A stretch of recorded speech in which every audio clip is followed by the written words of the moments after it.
understand.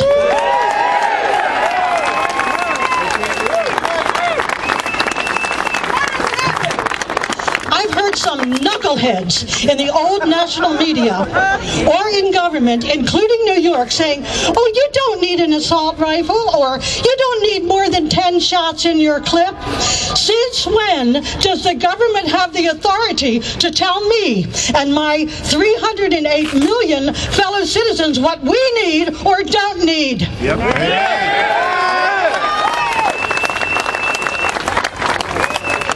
Welcome to Orwell's 1984. The prophecy has come to pass. Big Brother will decide what is best for us. That's what they think. Big Brother is now a monstrous, tyrannical government in Washington and another tyrannical government now evolving in Annapolis. In this awful election just passed, we freedom lovers were outnumbered, and look what we got. But on this issue, we outnumber them, and they know it. To quote Mark Levin, God love him, quote, "We will resist and obstruct," unquote, and I add, any attempt to rob us of our God-given, Constitution-guaranteed rights to defend our homes, our families, and ourselves. In recent days, I heard on radio, a young mother in another state heard an intruder breaking in. She hid her 2 children in the attic crawl space, phoned her husband on the cell phone, who he then called the police. She grabbed her firearm. When the intruder finally broke through, he had a surprise waiting. Bang, bang, bang, bang, bang, bang. And the husband was egging her on the phone. Shoot him again, shoot him again.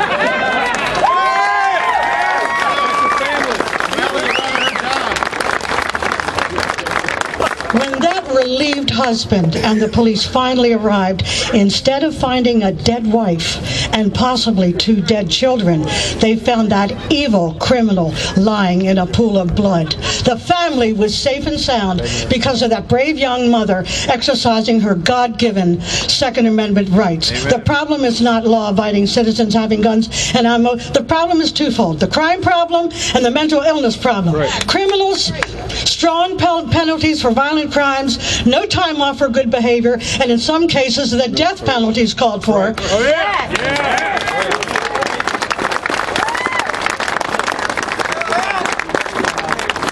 And then these homicidal nuts who put their violent thoughts on Facebook and all that sort of thing, we need to identify these homicidal lunatics and then treat them, medicate them, monitor them, sometimes institutionalize them. And again, it's a crime issue and a mental health issue. It's not gun ownership by law-abiding citizens. And I'm going to conclude real quickly. Not many years ago, Charlton Heston held his rifle up like this, and he said, quote, "From my cold dead hands," unquote.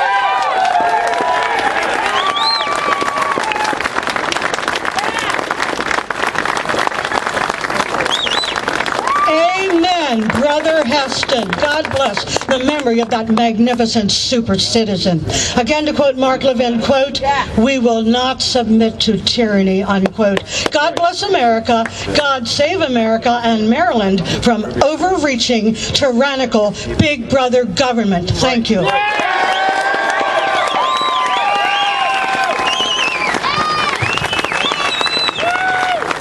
And see, that speech epitomizes why we're here and this movement. Ladies and gentlemen, my name is Andrew Langer. I'm president of the Institute for Liberty, and it is a distinct pleasure to be here today. But I kind of wish we weren't. I kind of wish we didn't have to do this.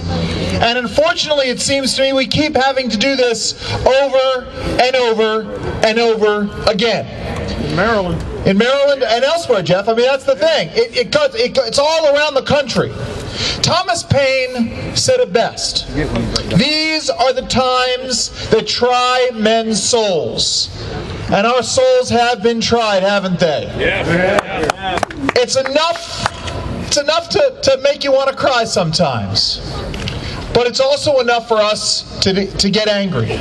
And we have every reason and every right to be angry. You see, there is a fundamental disconnect between the way we think and the way our brothers on the other side think. And like it or not, they are our brothers. And it's up to us to educate them as to the error of their ways.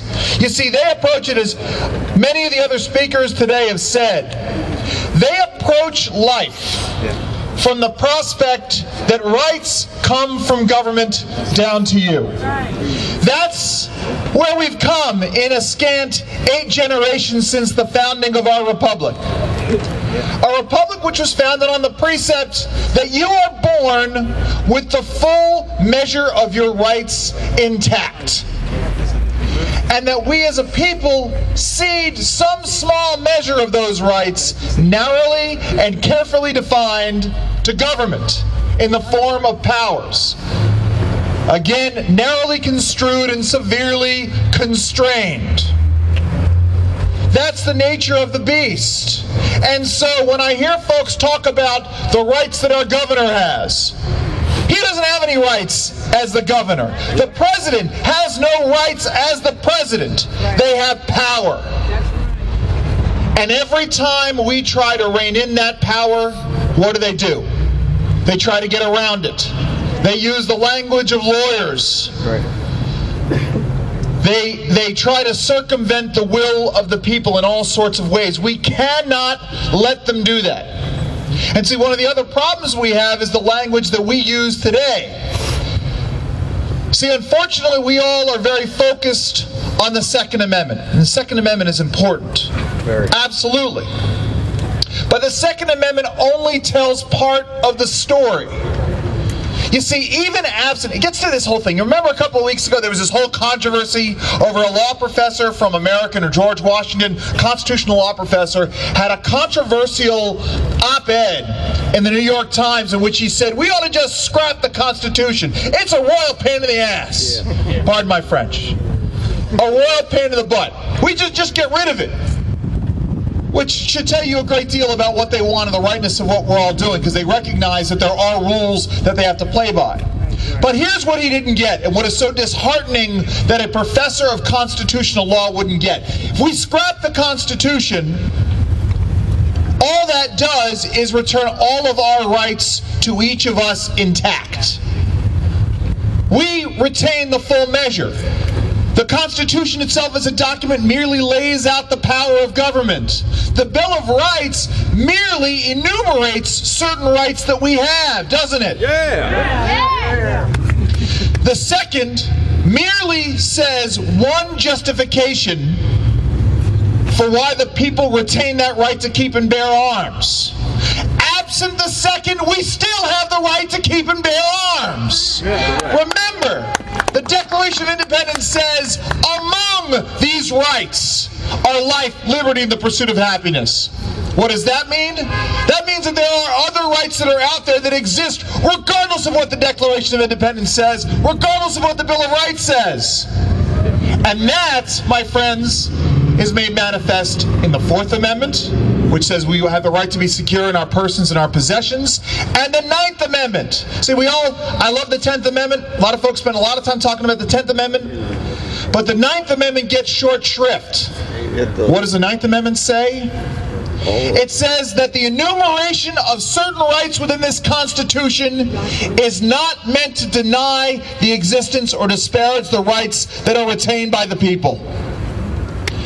That means that absent the Second Amendment, each and every one of you has the fundamental right to defend yourself in any manner in which you choose. And you will not cede that right to the governor, to the legislature, to the president, or anybody.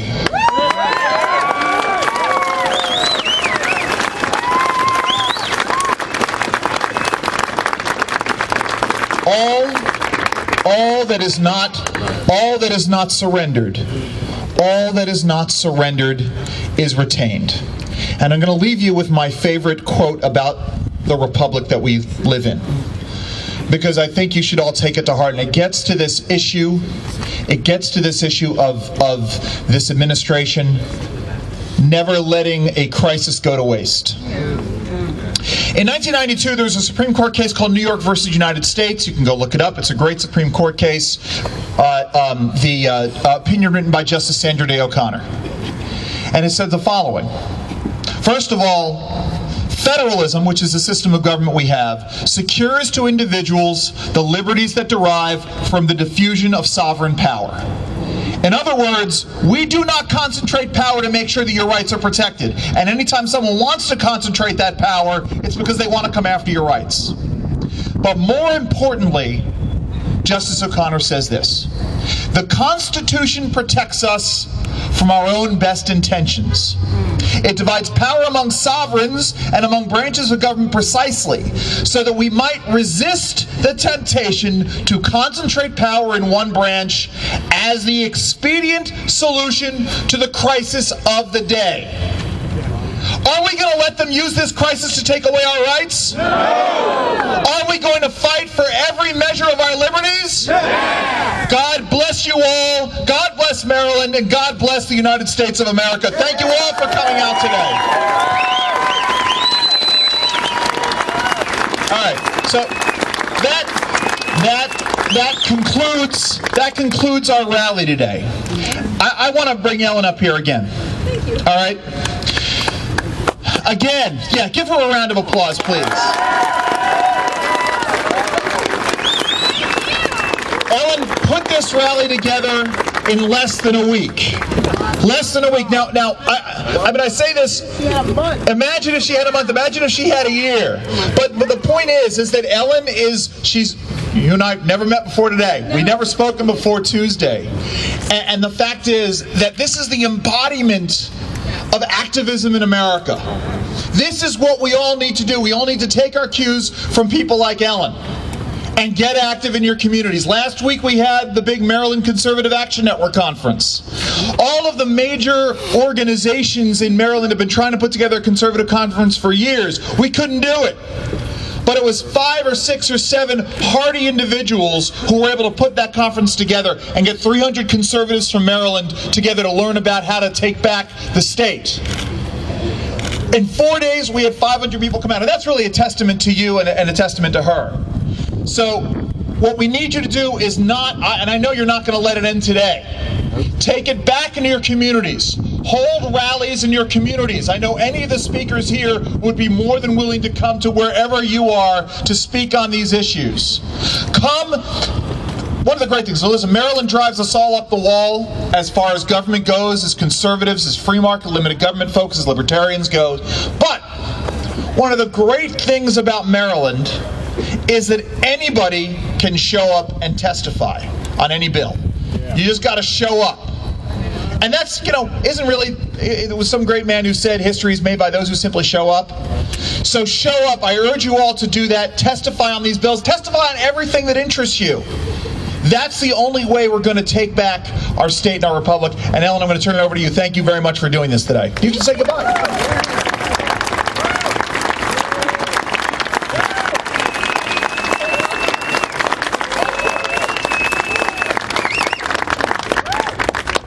And thank you. Without you, this wouldn't matter.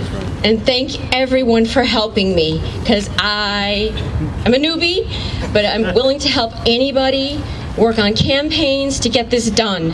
And again, from the bottom of my heart, thank you so much. You guys so rock. I